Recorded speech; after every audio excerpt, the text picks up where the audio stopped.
Please join me in the call to worship. We are Jesus' disciples, following him even as he moves toward the cross, even as he wraps a towel around his waist, even as he kneels to wash the filth from the feet of his friends. We are Jesus' disciples, longing to be faithful even as the night grows dark, even as betrayers loom, even as the powers that oppose the way of Christ press in around us. We are Jesus' disciples, struggling to love others, even as Jesus loves us. We are Jesus' disciples, gathered here to worship God, Creator, Redeemer, Sustainer. Amen. Let us now sing our first hymn, Jesus Paid It All, which you can find in your email, maybe. If you are following along in your email, we'll be singing verses 1, 2, and 4.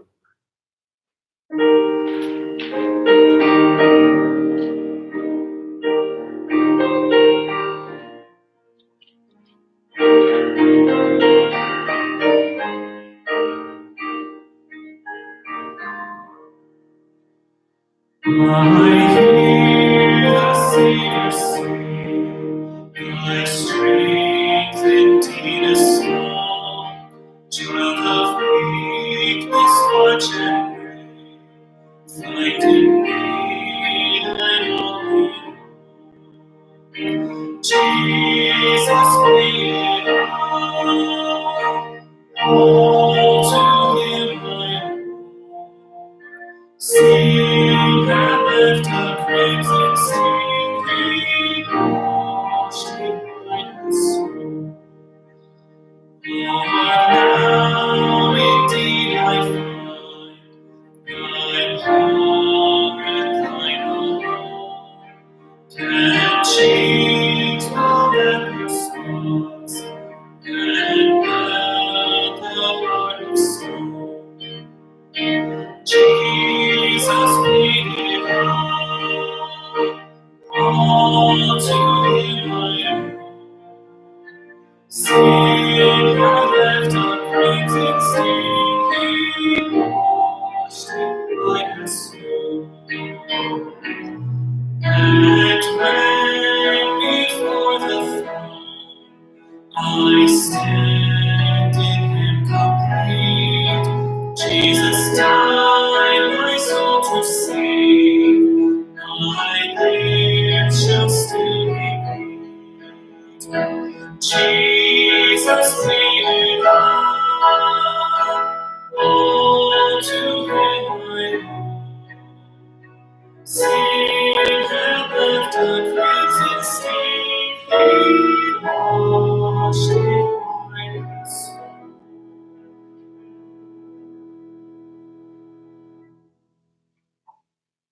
Our gospel reading this evening, can you hear me now? Better, right? Yeah, okay. Our gospel reading this evening comes from the gospel according to John, chapter 13, verses 1 through 17. Let us hear now the word of the Lord. Now before the festival of the Passover, Jesus knew that his hour had come to depart from this world and to go to the Father. Having loved his own who were in the world, he loved them to the end. The devil had already put it into the heart of Judas, son of Simon Iscariot, to betray him.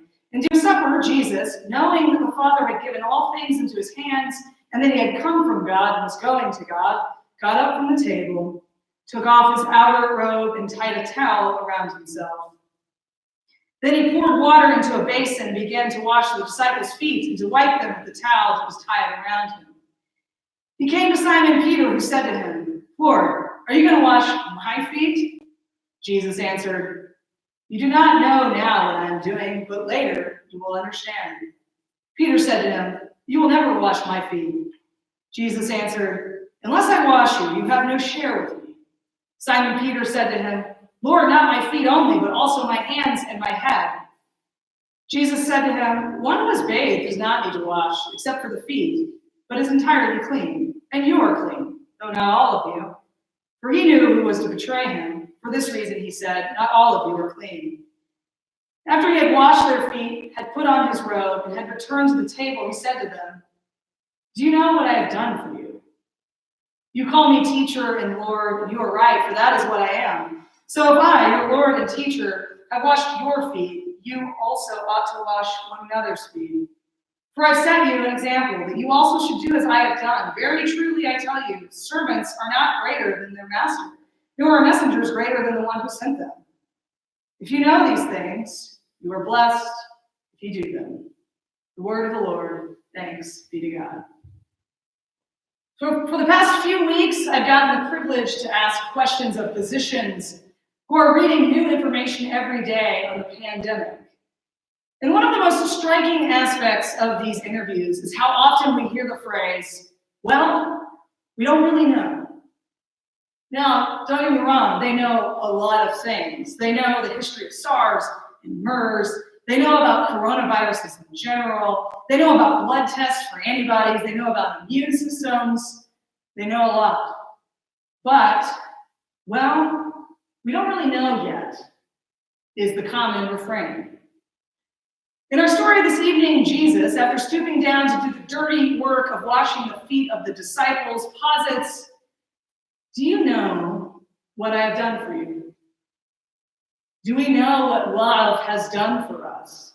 Or what love really does to us? Or the potentiality of what love could do for us? There are so many layers in the story of what happened in the night of Jesus' betrayal and the night before his death. We can go into the new covenant, or the complexity of Judas, or the amazing reality that though Jesus knew he would be betrayed, he still shared his last meal with those that would betray him.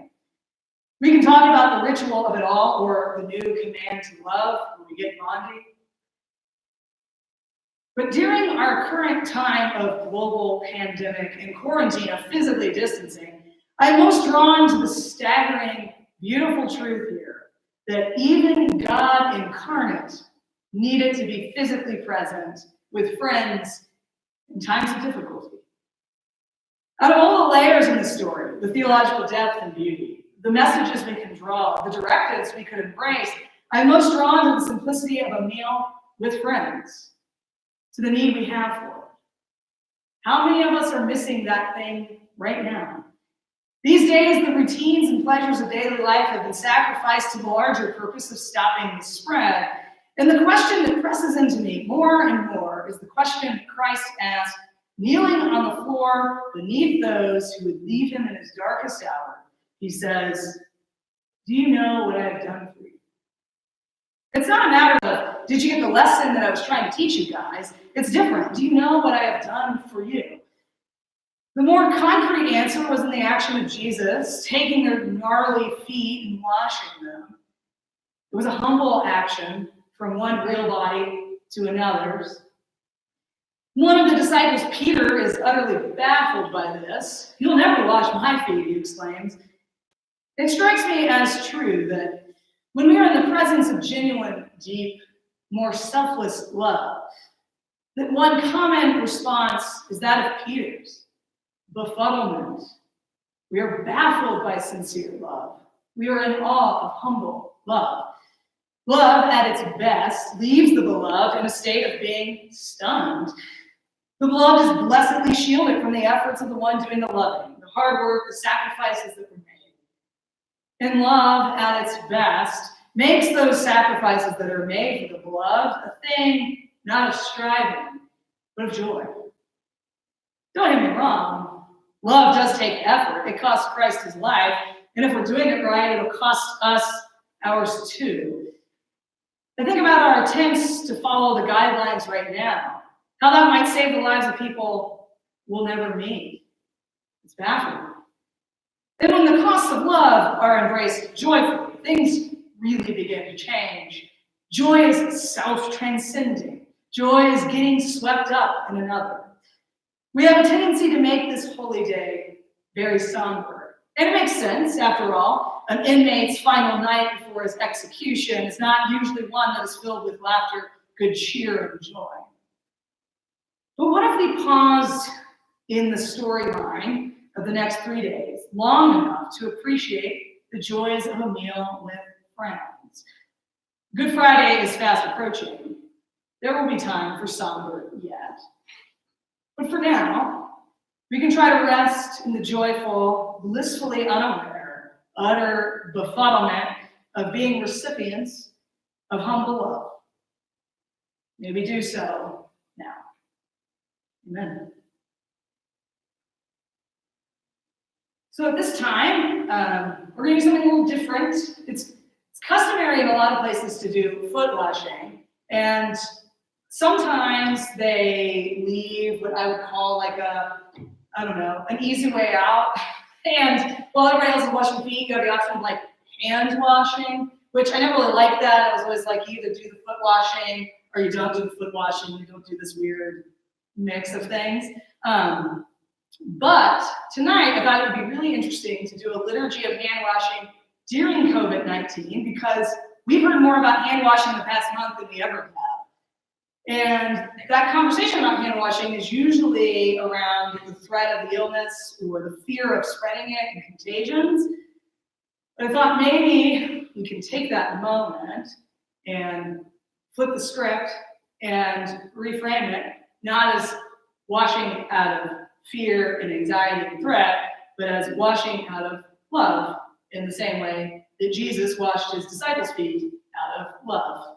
So, if you feel so inclined, it might be cool. I'm just going to imagine you guys doing it. Wherever you're at in your home, if you want to get a bucket of water or a basin of water or whatever, bowl of water, or just stand by the sink. If you want to just go over to your kitchen sink and turn it on and join us in this hand washing. Again, some of you might have the liturgy pulled up, and some of you might not, but we'll do it together. Those who are in the room will join with me as well, and let's do so now.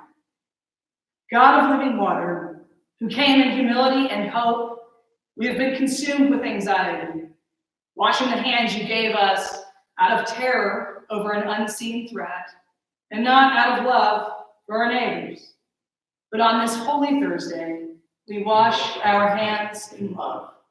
Help us to remember that the cleansing and life-giving power of water is sacred, because all those whom we touch in life are also sacred. We wash our hands in love. Thank you for the gifts of water and warmth, for the comfort of washing away all that does not serve us well. We wash our hands in love. In the same way that Christ, having loved his dear companions, continued to love them right to the end, bent down and washed the feet of others. Let us commit to washing our hands for others and commit to caring for our own hands, because all that we touch is sacred. We wash our hands in love.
Let us now sing our final hymn, Go to Dark Gethsemane.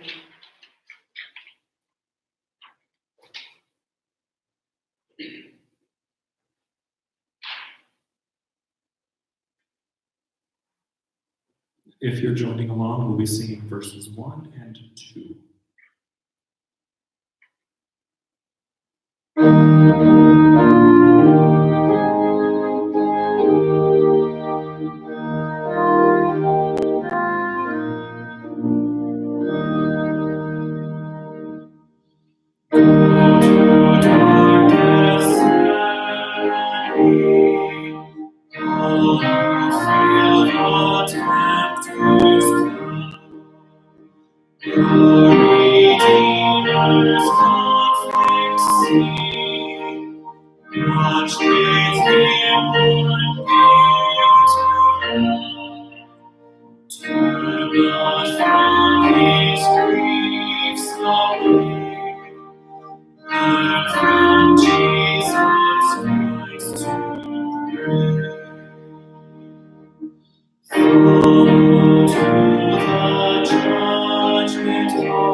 Should not suffering shame arise, but from Jesus live our